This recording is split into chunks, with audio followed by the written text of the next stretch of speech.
தொடர்ந்து உலகச் செய்திகள் சிலவற்றை பார்க்கலாம்.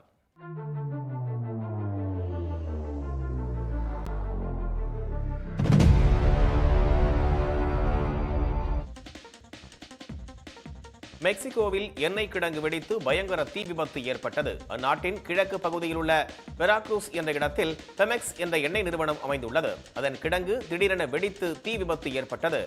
வீரர்கள் விரைந்து வந்து தீயை அணைத்தனர். இருப்பினும் அந்த பகுதியை கரும்புகை சூழ்ந்து காட்சியளித்தது. விபத்தில் 5 ஊழியர்கள் மாயமானதாகவும் 2 பேரை பலத்த காயமடைந்து மருத்துவமனையில் அனுமதித்ததாகவும் அந்த நிறுவனம் தெரிவித்துள்ளது.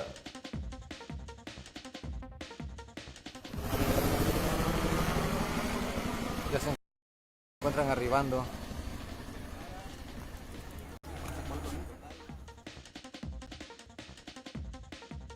தென்கிழக்கு ஆசிய நாடான கம்போடியாவில் பறவை காய்ச்சலால் பாதிக்கப்பட்ட சிறுமி உயிரிழந்தார். கம்போடியா தலைநகரைச் சேர்ந்த 11 வயது சிறுமிக்கு பறவை காய்ச்சல் பாதிப்பு ஏற்பட்டு உயிரிழந்தார்.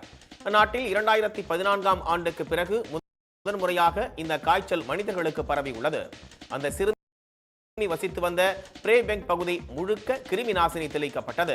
அந்த பகுதியைச் சேர்ந்த 12 பேருக்கு காய்ச்சல் இருப்பதாக தெரிகிறது என்று தெரிவித்த சுகாதாரத்துறையினர் அவர்களின் இரத்த மாதிரிகள் ஆய்வுக்காக அனுப்பப்பட்டிருப்பதாகவும் தெரிவிக்கின்றனர்.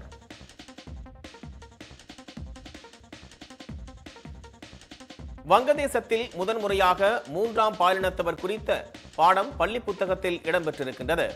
2013ஆம் ஆண்டு திருநங்கைகளை 3ஆம் பாலினத்தவராக அந்நாடு அங்கீகரித்தது. தற்போது அவர்கள் குறித்த விழிப்புணர்வை ஏற்படுத்தும் வகையில் 11 முதல் 13 வயதானவர்களுக்கான பாடப்புத்தகத்தில் பாடம் இடம்பெற்றுள்ளது.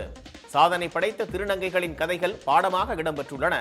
அரசின் இந்த முயற்சிக்கு சமூக ஆர்வலர்களும் திருநங்கைகளும் பாராட்டுக்களை தெரிவித்துள்ளனர்.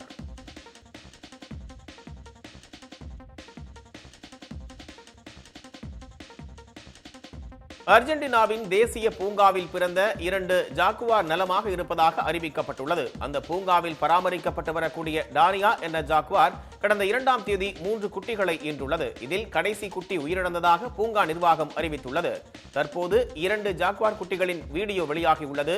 அந்நாட்டில் ஜாக்குவார் எண்ணிக்கை குறைந்து வரக்கூடிய நிலையில் அவற்றை அதிகரிக்கும் நம்பிக்கையை இந்த குட்டிகளின் வரவு அதிகரித்திருப்பதாக பூங்கா நிர்வாகம் தெரிவித்துள்ளது. அந்நாட்டில் 250 ஜாக்குவார்கள் மட்டுமே உள்ளன.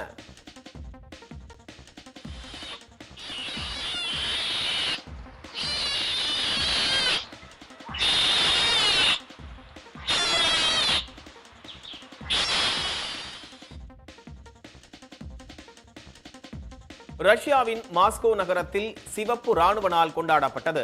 ரஷ்ய உள்நாட்டு போரின் போது 1919ஆம் ஆண்டு அந்நாட்டில் சிவப்பு ராணுவம் உருவாக்கப்பட்டது. அதன் நினைவாக ஒவ்வொரு ஆண்டும் 23ஆம் தேதி மண்ணை காப்பாற்றியவர்களுக்கான நாள் அல்லது சிவப்பு ராணுவ தினம் என்ற பெயரில் இந்த நாள் கொண்டாடப்படுகிறது. இதனையொட்டி மாஸ்கோவில் வான வேடிக்கை நிகழ்ச்சி நடைபெற்றது. இந்த நிகழ்ச்சியில் பேசிய அந்நாட்டு அதிபர் புட்டின் ராணுவத்தின் பலத்தை அதிகரிக்க அணு ஆயுதங்கள் தயாரிப்பில் அதிக கவனம் செலுத்தப்படும் என்று கூறினார்.